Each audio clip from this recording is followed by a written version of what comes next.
이렇게 귀한 시간 허락하신 하나님께 감사드립니다. 오늘 우리 현장에서 또 삶의 처소에서 온라인과 오프라인으로 예배드리는 우리 성도님들 간의 교제와 하나님의 은혜가 함께 하시기를 기도합니다. 이곳 연세대학교는 저희 가족들에게 좀 특별한 곳입니다. 이단 연구를 시작했던 저희 선친 고 탕명환 소장이 지금부터 50년 전에 그분의 이단 연구를 처음 시작한 곳이 바로 이곳 연세대학교 대학원생 때입니다. 그리고 또 저도 그분과 같이 이곳 대학원에서 처음 이단 연구를 시작을 했습니다. 이단 연구를 하던 선친이 한 이단자의 칼에 피습을 받아서 돌아가셨을 때 그분의 평소의 유언을 따라서 시신을 기증한 곳도 이곳 세브란스입니다.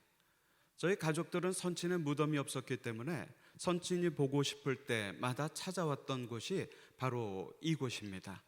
그렇기 때문에 저와 저희 가족들에게는 굉장히 특별한 곳입니다. 코로나19와 신천지 문제로 우리가 여러 가지 논란이 되고 있습니다. 이 문제를 볼 때마다 이 문제로 인한 피해자들을 보게 됩니다. 저희가 이단 문제로 선친을 잃고 난 뒤에 저희 가족이 깨달은 것이 하나 있습니다. 그것은 이단 문제는 고상한 교리적인 문제가 아니라 언젠가는 우리가 사랑하는 그 누군가를 순식간에 빼앗아갈 수 있는 그런 절박한 문제라는 것을 저희는 깨닫게 되었습니다. 오늘 우리가 보게 되면 화면에 한 가족을 신천지에 잃은 피해자의 모습이 보입니다.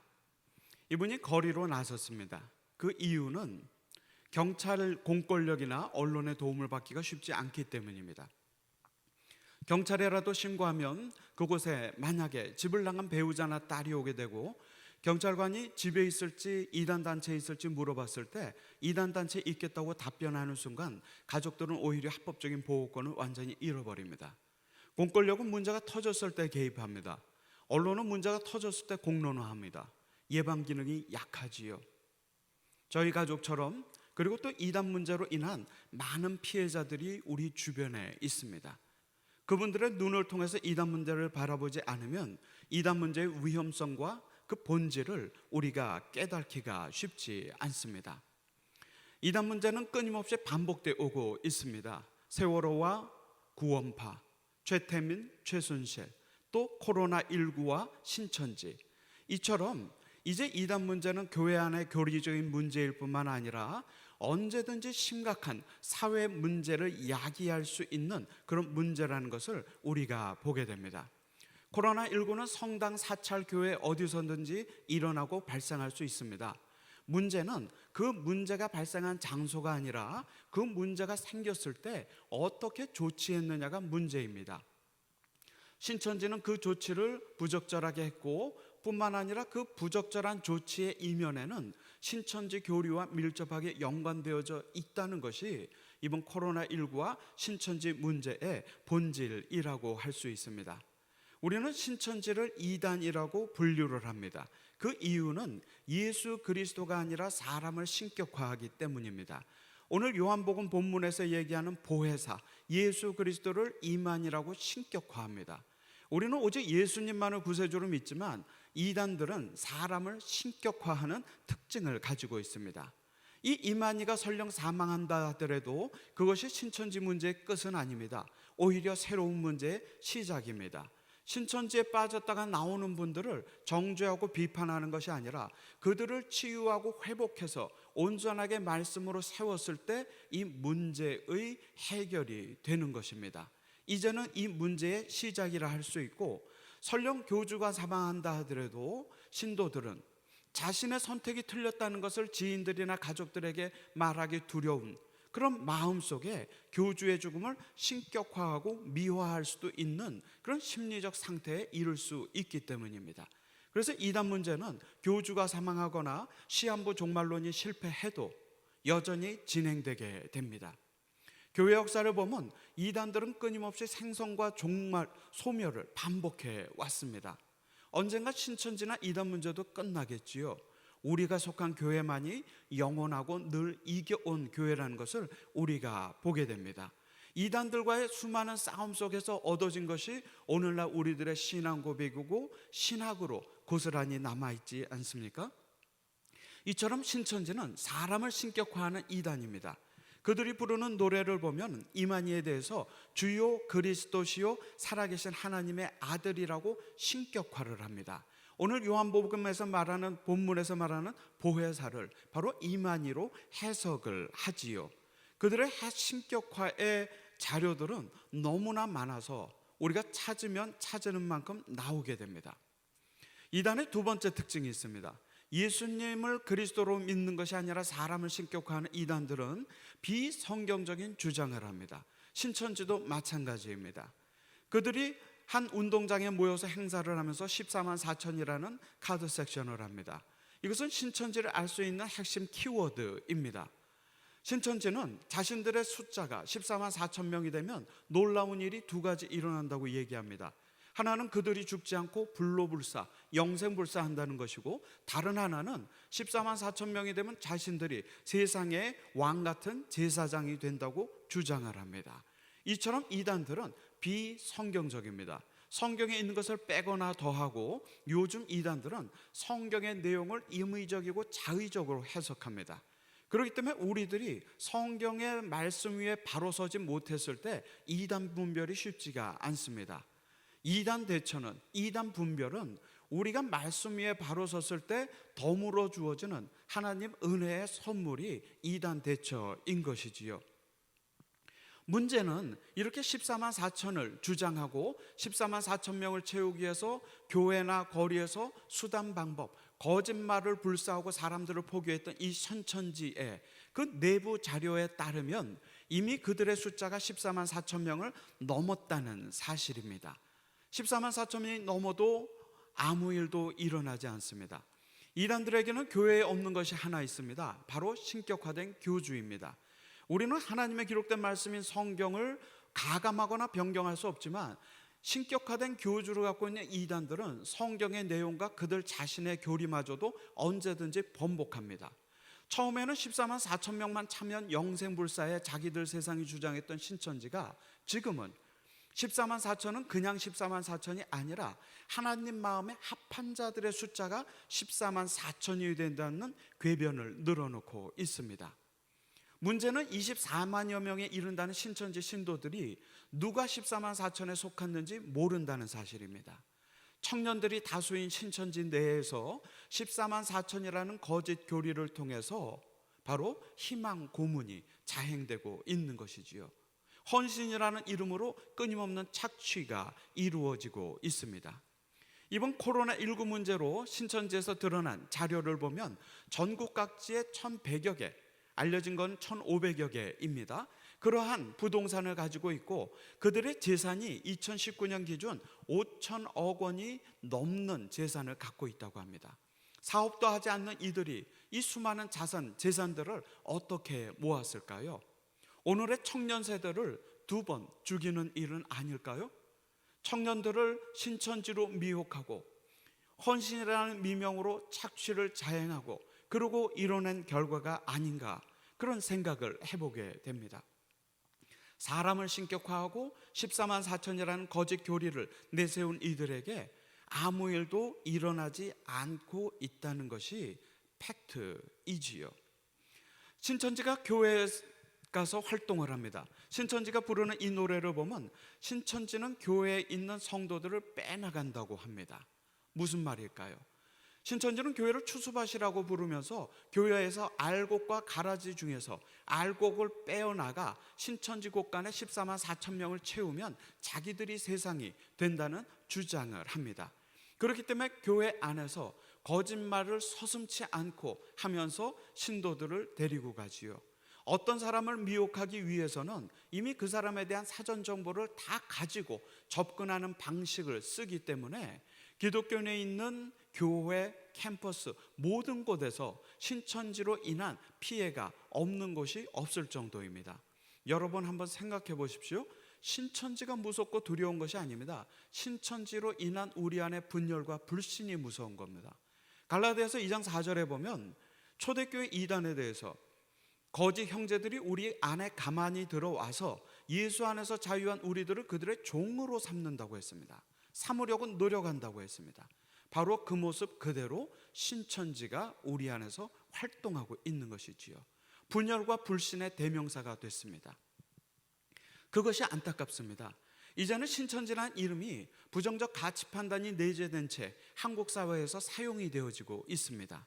하지만 신천지, 새하늘 새 땅은 우리 그리스도인들의 종말론적인 소망입니다. 이단들은 신천지, 기쁜 소식, 생명의 말씀, 온갖 성경의 거룩한 언어들, 하나님과 교회의 저작권이 있는 언어들을 오염시키고 훼손하고 있지요. 우리가 성경 공부를 통해서 설교, 강단을 통해서 이단들에게 빼앗긴 이 신천지를 비롯한 많은 언어들을 더욱더 자신 있게 써야만 하지요. 이단 대처는 일면 성경의 거룩한 언어들을 회복하는 운동이라고 할 수 있습니다. 저는 꿈이 있습니다. 그 꿈은 이단 신천지가 없는 새하늘 새 땅, 그 신천지를 꿈꾸는 것입니다. 우리 그리스도인들의 소망 아니겠습니까? 신천지가 이렇듯 거짓말을 하는 이유가 있습니다. 바로 모략이라는 이름으로 그들의 교리를 합리화해냈기 때문입니다. 우리는 배우자나 아이들이 조금만 거짓말을 하더라도 금방 알아챌 수가 있지만 종교적으로 합리화된 거짓말을 자행하는 신천지의 거짓말을 알기는 쉽지가 않습니다. 이 모략이라고 하는 히브리어 단어는 에사라고 하는 단어로 충고라는 뜻입니다. 거짓말도 아닌 이 뜻을 거짓말로 오역하고 신도들에게 거짓말을 하도록 시키는 신천지의 죄가 작다고 할 수 없습니다. 요한계시록에 보면 거짓말하는 사람은 14만 4천에 속할 수 없다고 되어 있습니다. 거짓말하는 사람은 신천지가 원하는 새 예루살렘 성에 들어갈 수 없다고 얘기하고 있습니다. 이것을 신천지가 어찌 감당할지 그들의 거짓말은 멈추지 않고 있습니다. 오늘 사도행전 본문에서 얘기하는 하나님의 자녀들의 표징, 베드로전서에서 얘기하는 선한 양심, 이것이 무엇일까요? 이것은 정직입니다. 우리 신앙에 대한 솔직한 고백이고 선포입니다.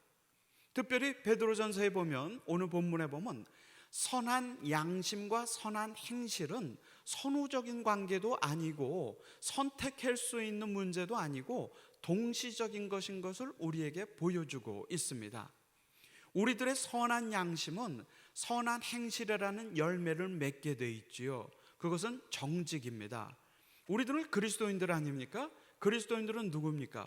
예수를 그리스도로 믿고 죽기까지 그분, 우리의 십자가를 지고 그분을 따르는 사람들의 이야기가 바로 교회 역사 아닙니까? 우리들은 어느 시대를 만나든지 우리가 그리스도인이라는 정체성을 감추지 않습니다. 세상이 그것을 못 받아들이면 우리에게는 박해와 순교가 있는 것입니다.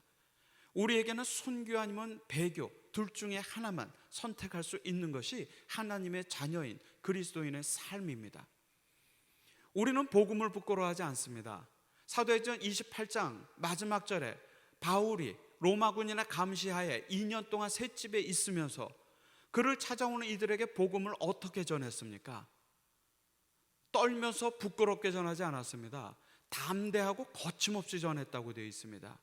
우리 그리스도인들의 정체성은 복음을 부끄러워하지 않고 우리의 삶의 초사가 어디든지 간에 담대하게 거침없이 복음을 선포하는 사람이 바로 그리스도인들입니다. 하지만 신천지의 특징은 거짓말입니다.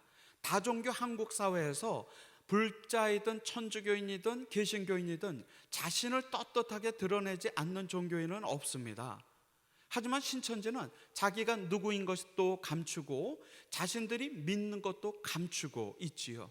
이 점에서 신천지는 그들 스스로를 종교라고 부르지만 종교적인 역기능이 교회뿐만 아니라 사회에서도 드러나고 있는 사이비 종교라고 우리가 이야기할 수 있습니다. 이런 신천지가 코로나19로 정체가 드러나기 전까지는 양의 옷을 입고 사회봉사 활동을 잘하는 것처럼 우리 곁에 있어 왔습니다. 예전에 이단들은 사회를 문란하게 하고 가정을 파괴했지만 요즘 이단들의 특징은 사회봉사, 사회적 순기능이 특징입니다.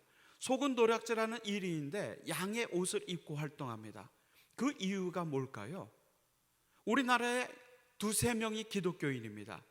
이단이라면은 두세 명의 기독교인에게 사회적인 교리적인 인정을 받는 것보다 7, 8명의 비기독교인에게 사회적인 공신력을 얻는 게 그들에게 유리하다는 것을 잘 알고 있습니다. 그래서 이제는 이단들이 교회의 눈치를 보기보다는 오히려 사회를 신경을 쓰지요. 최근 주목할 만한 이단들은 다 이런 사회적 순기능을 내세워서 우리에게 다가오고 미혹을 하고 있습니다.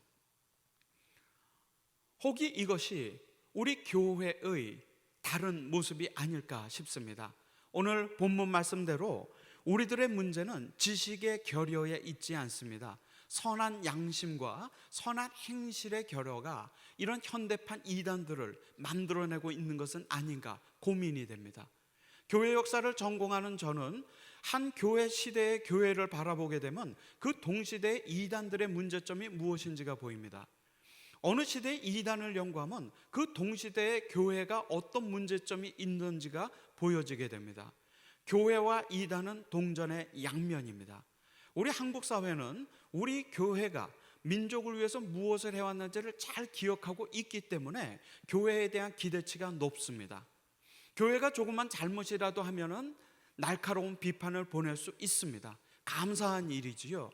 문제는 우리가 그 비판을 잘 듣지 못했을 때 우리는 개혁의 대상이 되는 거고, 그 비판의 목소리를 잘 수용하고 우리 스스로를 다시 새롭게 했을 때 우리는 500년 전 종교개혁 때처럼 다시 한번 개혁의 주체가 될 수 있는, 개혁의 대상이 되느냐 개혁의 주체가 되느냐 하는 그 갈림길에 한국교회가 서 있는 것이지요. 그것이 바로 선한 양심이고 선한 행실입니다. 그것이 바로 거짓말, 모략을 일삼는 신천지와 우리의 차별성이라고 할 수 있습니다. 그런데 신천지의 그 거짓말을 우리가 알아보기 쉽지가 않습니다. 일예로 신천에 있는 한 사립대학 여학생들에게 이런 카카오 스토리가 보내졌습니다. 연애 특강을 한다고 남친을 만들어 보자고. 학생들이 이 강의실에 찾아갔을 때 기다리는 사람은 연애 전문가가 아니라 바로 신천지 포교 전문가가 기다리고 있었습니다. 서울대 심리학과에서는 단기 아르바이트를 모집하는 심리학과 명의의 포스터들이 있는데 알고 보니까 이것은 신천지에서 만드는 것이니 미혹되지 말라는 그런 공지를 했습니다. 신천지 거짓말의 끝은 어디일까요? 바로 이곳 캠퍼스에도 우리들이 모르는 사각지대에서 이러한 신천지의 미혹들이 우리 자녀들에게 이루어지고 있는 것이지요. 더욱더 큰 문제는요, 이렇게 거리에서 접근해서 포교하던 이단들이 이제는 거리 오프라인뿐만 아니라 이러한 온라인 앱과 팟캐스트를 통해서 우리들에게 접근하고 있다는 문제입니다. 우리는 코로나19로 인해서 사물 인터넷의 세계로 좋든 싫든 들어와 버렸습니다. 하지만 이단들은 코로나19 전에도 세련된 컨텐츠를 갖고 있는 앱들을 가지고 온라인상에서 신도들을 교육하고 지시하고 통제하는 일을 해왔습니다. 이제는 온라인 이단이라는 이야기가 공공연히 등장하고 있습니다. 교회에 몸은 속해 있지만, 학교에 몸은 속해 있지만 유튜브를 서핑하면서 유튜브에서 스스로 찾아가는, 스스로 미혹당하는 사람들이 나타나고 있습니다. 이제는 우리가 사회적인 거리두기뿐만 아니라 온라인상에서도 영적인 거리두기를 해야 될 그런 상황에 우리가 다다르고 있는 것입니다. 이런 상황이, 이런 시대가 우리가 맞닥뜨리고 있는 지금 코로나 시대이기도 합니다. 저희가 현대 종교에서 제보를 받았습니다. 신천지 교주 이만희가 한 병원에 정기적으로 진료를 받으러 온다고 합니다. 기자가 가서 사진을 찍었습니다. 신도들 아무도 모르게 측근 한 사람만 데리고 와서 진료 순서를 기다리는 이만희의 모습. 그의 표현대로 영생불사하는 보혜사 성령의 모습입니까? 아니면 우리와 똑같은 연약한 인간의 모습입니까? 바로 이것이 신천지의 본질이지요. 코로나19로 인해서 신천지의 부정적인 모습은 노출이 되어졌지만 이것이 신천지 문제의 끝은 아닙니다. 또 다른 변종, 또 다른 변형된 모습으로 아마 우리에게 다가올 것이고, 그 미혹은 나뿐만 아니라 우리 사랑하는 가족들, 우리 지인들, 우리 성도들에게 다가와서 저희 가정이나 또 아까 보셨던 그런 피해들을 일으킬 수 있는 것이지요. 이단의 문제는요, 우리가 피해자가 될 수 있지도 모른다는 그런 이단 바이러스가 우리에게 올지도 모른다는 그런 두려움이 이단에 대해서 우리가 경계하게 만듭니다. 꼭 기억하셔야 됩니다. 이단 문제는 여기 서 있는 저로부터 누구에게든지 생길 수 있는 문제입니다. 이단이 생겨나는 것은 성경의 예언이고 주님 다시 오실 때 세상 마지막 때의 표징입니다. 그렇기 때문에 이단 문제가 생겼을 때에는 왜 이런 일이 나에게, 우리 가족에게 생겼는지 고민하지 마십시오. 우리 연세대학교 학우들에게도 이런 이단 문제가 생겼을 때 왜 이런 일이 나에게 생기는지 고민하지 마십시오. 생길 수 있는 문제입니다. 오히려 생길 수 있는 문제가 생겼구나, 내가 이 문제를 교목실이나 혹은 전문가들의 도움을 받아서 어떻게 지혜롭게 해결하지? 라고 이단 문제를 접근할 필요가 있습니다. 그렇지 않았을 때 우리 주변에 많은 피해자들이 나타나게 되지요. 이런 피해, 나뿐만 아니라 가족들에게도 이런 어려움이 있을 수 있다는, 내 스스로가 애통하는 피해자가 되어서 그 눈으로 이단 문제를 바라볼 때 여러분도, 그리고 여러분의 가정도 그리스도 안에서 정결하게 지켜질 수 있는 것이지요. 그런 복을 누리는 성도 여러분 모두가 되시기를 기원합니다. 이단들은 생겨나고 소멸합니다. 우리가 속한 교회가 영원한 교회이지요. 이단 문제로 두렵고 신천지 문제로 걱정이 되는 분들 계신지 모르겠습니다. 하지만 최후의 승리는 주님의 것입니다. 그 담대한 신앙의 용기를 가지고 이 코로나19의 불확실한 세상을 살아나가는, 거룩한 용기로 이겨나가는 모든 성도 여러분 되시기를 주의 이름으로 축원합니다. 함께 기도하겠습니다. 사랑과 은혜가 풍성하신 하나님, 주님의 은혜에 감사드립니다. 코로나19의 불확실한 세상에서 살아가는 우리들에게 주님의 자비를 베풀어 주시고 저희들을 긍휼히 여겨 주시옵소서. 불확실한 세상이지만 신실하게 살아갈 수 있는 그런 용기도 허락하여 주시옵소서. 많은 신천지를 비롯한 이단들이 이 시대에 활보하고 있습니다. 저에게 귀한 영적인 지혜를 허락하셔서, 거룩한 용기를 허락하셔서 이단들에게 담대하게 대처해 나아가는 귀한 성도들로 삼아 주시옵소서. 모든 말씀 십자가에 죽으셨지만 부활로 승리의 삶을 사신 예수 그리스도의 이름으로 기도드렸습니다. 아멘.